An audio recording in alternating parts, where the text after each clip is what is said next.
पहला सवाल, इतिहास का पिता किसे कहा जाता है? इसमें हिस्ट्री जीके के आपको 50 क्वेश्चन मिलेंगे, जवाब सुनिए। इसका राइट आंसर है हेरोडोटस। हेरोडोटस, ऑप्शन ए सही जवाब है। अगला सवाल देखिए आपकी स्क्रीन पर है, असहयोग आंदोलन निम्नलिखित में से किस वर्ष में शुरू किया गया था? जवाब बताइए। इसका राइट आंसर है ये 1920 में। ऑप्शन ए 1920 सही जवाब है। अगला सवाल आपकी स्क्रीन पर, अगला सवाल, राष्ट्रकूट वंश की स्थापना किसने की थी? आपके ऑप्शन आपकी स्क्रीन पर, बिना किसी देरी के जवाब बताइए। इसका राइट आंसर है ये दंती दुर्ग। ए दंती दुर्ग सही जवाब है। अगला सवाल आपकी स्क्रीन पर, दोस्तों, किस राज्य के राजाओं ने सीरिया के साथ राजनीतिक संबंध बनाए? इतिहास के ये बहुत इंपॉर्टेंट क्वेश्चन है, इन्हें नोट करिए और इसका आंसर साथ साथ लिखिए, बताइए जवाब। इसका राइट आंसर है ये मौर्य। मौर्य वंश के शासकों ने सीरिया के साथ बहुत अच्छे संबंध बनाए। अगला सवाल, विक्रमशिला विश्वविद्यालय का विकास किसने कराया? जिस सवाल का जवाब आपको पता हो कमेंट में ज़रूर लिखिएगा। इसका राइट आंसर है धर्मपाल। धर्मपाल इसका सही जवाब है। अगले सवाल की तरफ बढ़ते हैं। अगला सवाल आपकी स्क्रीन पर है, सिंधु घाटी सभ्यता के लोगों का मुख्य व्यवसाय क्या था? ये इंपॉर्टेंट क्वेश्चन है, इजी है, आप बता सकते हैं, कमेंट में पता है तो अभी लिख दीजिए। जवाब सुनिए। इसका राइट आंसर है व्यापार। व्यापार इसका सही जवाब है। अगला सवाल दोस्तों ये इंपॉर्टेंट है, फटाफट देखिए, विश्व का सबसे बड़ा महाकाव्य कौन सा है? बहुत आसान सवाल है और इसका जवाब बताइए। इसका राइट आंसर है महाभारत। ऑप्शन बी सही जवाब है। अगला सवाल, अगर अभी तक आपने वीडियो ध्यान से देखी है तो उसका जवाब आपको पता होना चाहिए और नीचे कमेंट में लिखकर बताइएगा। ये सवाल देखिए, किस राज्य के राजाओं ने सीरिया के साथ राजनीतिक संबंध बनाए? इसका जवाब आपको नीचे कमेंट में लिखना है, सिर्फ वही लिख पाएंगे जिन्होंने वीडियो ध्यान से देखी है। अगले सवाल की तरफ बढ़ते हैं, वीडियो ध्यान से देखना, इसी तरह बीच बीच में आपका टेस्ट होता रहेगा। गौतम बुद्ध को किस उम्र पर ज्ञान प्राप्त हुआ? सही जवाब बताइए। इसका राइट आंसर है 35 वर्ष।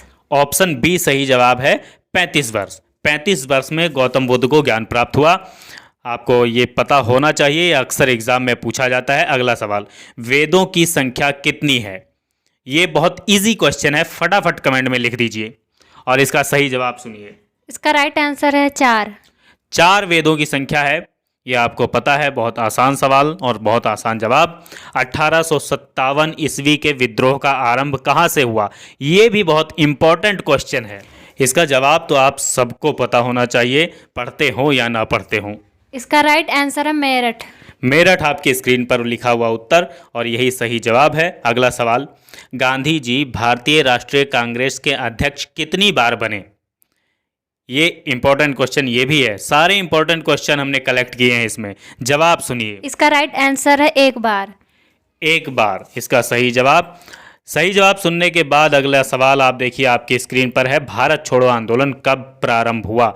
ये भी इंपॉर्टेंट क्वेश्चन है, इसका भी जवाब आपको पता होना चाहिए। चलिए वैदेही मिश्रा से सुनते हैं इसका सही जवाब।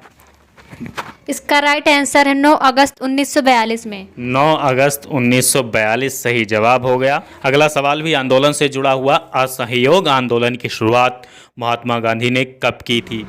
इसका सही जवाब है ऑप्शन डी, 1920 से लेकर 1921 तक।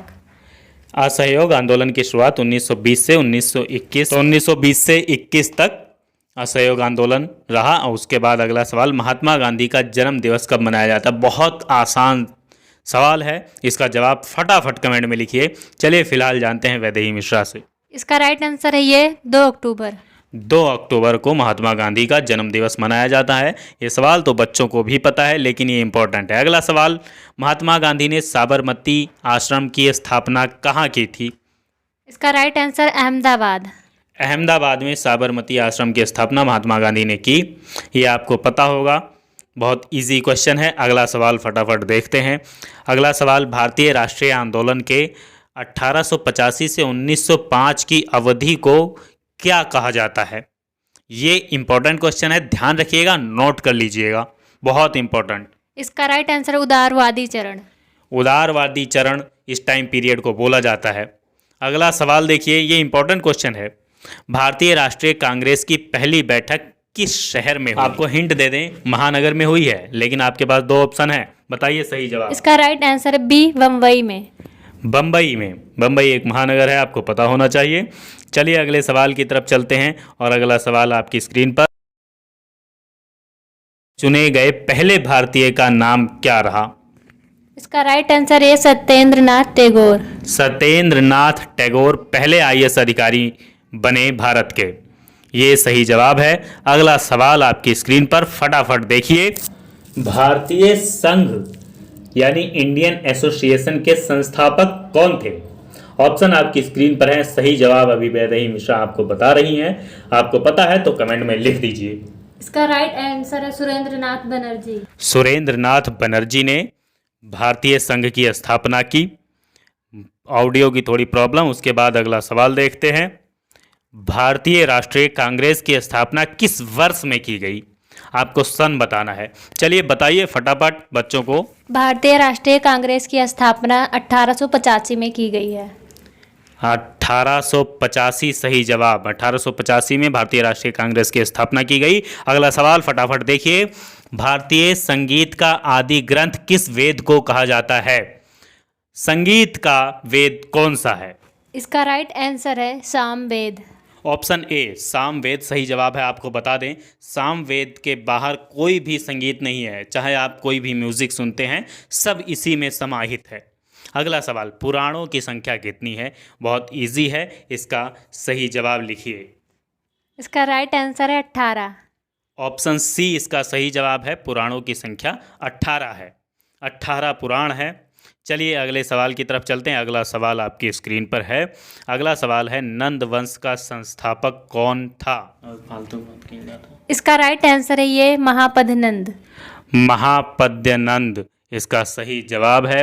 अगला सवाल देखिए, आपकी स्क्रीन पर लिखा हुआ है। ये सारे क्वेश्चन आपकी हिस्ट्री से हैं और आपके सभी एग्जाम में एसएससी बैंकिंग सब में पूछे जाते हैं। अगला सवाल, सिकंदर ने भारत पर कब आक्रमण किया? ये क्वेश्चन तो आपको पता होना ही चाहिए और इसका जवाब सुनिए वैदेही मिश्रा से। चलिए सही जवाब बताइए। इसका राइट आंसर है 326 ईस्वी पूर्व। 326 ईसा पूर्व इसका सही जवाब है। इस जवाब के बाद जल्दी से अगला क्वेश्चन देखते हैं। अगला क्वेश्चन है मगध की प्रथम राजधानी कौन सी थी? मगध जो कि अब पटना के नाम से मशहूर है, आपको पता होना चाहिए। मगध की प्रथम राजधानी बताइए। इसका राइट आंसर है सी गिरिव्रज राजगृह। गिरिव्रज इसका सही जवाब है, जिसे राजगृह के नाम से भी जाना जाता है। चलिए अगला सवाल देखते हैं। अगला सवाल है जैन परंपरा के अनुसार जैन धर्म में कुल कितने तीर्थंकर हुए? ये बहुत इजी क्वेश्चन है। इसका जवाब आप चाहें तो अभी कमेंट में लिखिए। सही जवाब सुनिए। इसका राइट आंसर है 24। 24 तीर्थंकर हैं, आपको पता होना चाहिए अगर आपने पढ़ा है। अगला सवाल देखते हैं। गौतम बुद्ध ने अपना प्रथम उपदेश कहाँ दिया था? अगर आपने ज़रा भी कॉम्पिटेटिव एग्जाम की तैयारी की है तो ये आपको पता होगा। चलिए जवाब सुनिए। इसका राइट आंसर है सारनाथ। सारनाथ में अपना पहला उपदेश दिया। अगला सवाल आपकी स्क्रीन पर है। अगला सवाल देखिए। महावीर का मूल नाम क्या था?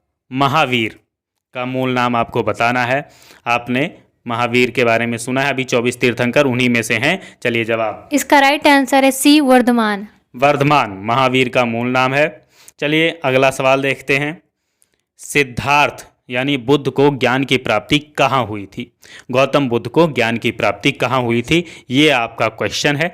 आंसर आपकी स्क्रीन पर है, लिखिए कमेंट में और जवाब सुनिए। इसका राइट आंसर है गया। गया में उन्हें ज्ञान की प्राप्ति हुई, जिसे बोध गया के नाम से भी मशहूर किया गया। महावीर की मृत्यु कहाँ हुई थी? 24 तीर्थंकर जिनमें से महावीर भी हैं, जो अभी आपने पढ़ा, वो आपको बताना है कि उनकी मृत्यु कहाँ हुई थी। इसका राइट आंसर है पावापुरी में। पावापुरी में महावीर की मृत्यु हुई। पावापुरी में उन्होंने देह त्याग किया। अगला सवाल, मठ, मंदिर और स्तूप किस धर्म से संबंधित हैं? बौद्ध धर्म, जैन धर्म, हिंदू धर्म या ईसाई धर्म? चलिए जवाब बताइए। इसका राइट आंसर है ये बौद्ध धर्म। बौद्ध धर्म से ये सारे संबंधित हैं। अगला सवाल आपकी स्क्रीन पर है। अगला सवाल, गौतम बुद्ध का जन्म कब हुआ था? गौतम बुद्ध का जन्म कब हुआ, यानी सिद्धार्थ का जन्म कब हुआ? चलिए बताइए। इसका राइट आंसर है 563 ईस्वी पूर्व में। 563 ईसा पूर्व में इनका जन्म हुआ। अगला सवाल फटाफट देखते हैं। भारत पर पहली बार आक्रमण करने वाला कौन था? भारत पर कई आक्रमण हुए, आपको पता है। पहली बार किसने किया? इसका राइट आंसर है अरब। अरब देश ने पहली बार भारत पर आक्रमण किया। अगला सवाल देखते हैं फटाफट। दिल्ली नगर की स्थापना किसने की थी? दिल्ली जो आपकी अभी राजधानी है उसकी स्थापना किसने की थी? चलिए जवाब सुनिए। इसका राइट आंसर बी, तोमरों ने। तोमरों ने दिल्ली की स्थापना की थी। आपको पता होना चाहिए, दिल्ली आपकी राजधानी है। अगला सवाल देखिए, दिलवाड़ा मंदिर कहाँ पर स्थित है? दिलवाड़ा मंदिर कहाँ पर स्थित है? ऑप्शन आपकी स्क्रीन पर लिखे हैं, आबू पर्वत, इंदौर, पारसनाथ। चलिए पहले जवाब सुनिए। इसका राइट आंसर है ये आबू पर्वत। आबू पर्वत पर दिलवाड़ा मंदिर स्थित है। अगला सवाल फटाफट देख लेते हैं, बाकी बातें बाद में। रामचरित की रचना किसने की? ध्यान रखिएगा, रामचरित मानस की बात नहीं हो रही है। इसका राइट आंसर है ये संध्याकर नंदी ने। संध्याकर नंदी इनका सही जवाब। अगला सवाल देखते हैं, फिर जवाब इनसे पूछेंगे। खजुराहो स्थित मंदिर का निर्माण किसने किया था? चलिए जवाब बताइए। इसका राइट आंसर है चंदेल राजपूत। चंदेल राजपूत सही जवाब है। चलिए फटाफट अगला सवाल देखते हैं, बाकी बातें बाद में। दिल्ली सल्तनत का प्रथम वैधानिक कौन था? इसका राइट आंसर है इल्तुतमिश। ऑप्शन बी सही जवाब है, इल्तुतमिश। इल्तुतमिश आपका सही जवाब। चलिए अगला सवाल देखते हैं, बाकी बातें बाद में। आगरा नगर की स्थापना किसने की? आगरा नगर की स्थापना किसने की? जवाब बताइए। इसका राइट आंसर सिकंदर लोदी ने। सिकंदर लोदी ने आगरा नगर की स्थापना की। अगला सवाल देखते हैं, भारत में मुगल वंश का संस्थापक कौन था? ये बहुत आसान है। इसका राइट आंसर है ये बाबर ने। बाबर ने मुगल वंश की स्थापना की, ये आपको पता ही होगा, बहुत विवाद हुए। चलिए अगला सवाल, बाबर का जन्म कब हुआ था? ये बता दीजिए। इसका राइट आंसर है 1483 में। 1483 में बाबर का जन्म हुआ था। ये क्वेश्चन पूछे जाते हैं एग्जाम में, इसलिए हम करवा रहे हैं। चलिए, बाबर ने भारत पर कितने बार आक्रमण किया था? ये आपको पता होना चाहिए। इसका राइट आंसर है डी, 5 बार। 5 बार बाबर ने आक्रमण किया है भारत पर। चलिए अगला सवाल देखिए, प्लासी की लड़ाई 1757 में जो कोई हुई, अंग्रेजी सेना का नेतृत्व किसने किया? इसका राइट आंसर रॉबर्ट क्लाइव ने। रॉबर्ट क्लाइव ने नेतृत्व किया। चलिए अगला सवाल फटाफट, भारत का प्रथम गवर्नर जनरल व वायसराय कौन था? इसका राइट आंसर है बी, लॉर्ड कैनिंग ने। लॉर्ड कैनिंग प्रथम वायसराय रहे। अगला सवाल फटाफट देखिए, भारत में डाक व्यवस्था शुरू करने वाला ब्रिटिश गवर्नर जनरल कौन था? इसका राइट आंसर है ये लॉर्ड डलहौजी ने। लॉर्ड डलहौजी, जिनकी बदौलत आप बाय पोस्ट चिट्ठियां भेजते हैं, लेटर भेजते हैं। चलिए, टीपू सुल्तान की मृत्यु 1799 ईस्वी में हुई, वो कहाँ हुई? इसका राइट आंसर है सी, श्रीरंगपट्टनम ने। श्रीरंगपट्टनम में टीपू सुल्तान की मृत्यु हुई। चलिए अगला सवाल, किस सिख गुरु ने गुरु नानक देव जी की जीवनी लिखी थी? इसका सही जवाब सुनिए। इसका राइट आंसर है गुरु अर्जुन देव ने। गुरु अर्जुन देव ने नानक देव जी की जीवनी लिखी। अगला सवाल, भारतीय राष्ट्रीय कांग्रेस की स्थापना कब हुई थी? एक बार सवाल फिर से ध्यान से सुनिए। क्यों कह रहे हैं ध्यान से सुनने को, वो भी अभी बताते हैं। भारतीय राष्ट्रीय कांग्रेस की स्थापना कब हुई? इसका जवाब आपको सर्च करना है और कमेंट में लिखकर बताना है। अगर आपने यहाँ तक वीडियो देखी है तो इसका जवाब आप ज़रूर बताइएगा, तभी आपके वीडियो देखने का फ़ायदा होगा। यह आपका अपना चैनल है। क्यों? क्योंकि यहाँ वीडियो आपके कमेंट बॉक्स के बेस पर बनती है, तो कमेंट करके पूछते रहा कीजिए जो भी आपके मन में सवाल हो। आपको बता दें, हिस्ट्री के ये इम्पोर्टेंट क्वेश्चन है, लेकिन इसका मतलब ये नहीं है कि सिर्फ यही इम्पोर्टेंट है और हिस्ट्री सिर्फ इतनी है, बहुत लंबी है। अगर आप कहेंगे आपको ये क्वेश्चन पसंद आए हैं तो नीचे कमेंट में लिख कर बताइएगा, हम दोबारा से आपके लिए हिस्ट्री की और वीडियो प्रोवाइड करवाएंगे। अलग अलग टॉपिक पर हम जीके उपलब्ध करवाते हैं आरजेएम शिक्षा की तरफ से, ताकि आप बेहतर पढ़ाई कर सकें, बेहतर सीख सकें। सीखते रहें, सिखाते रहें और जुड़े रहें आरजेएम शिक्षा के साथ। धन्यवाद।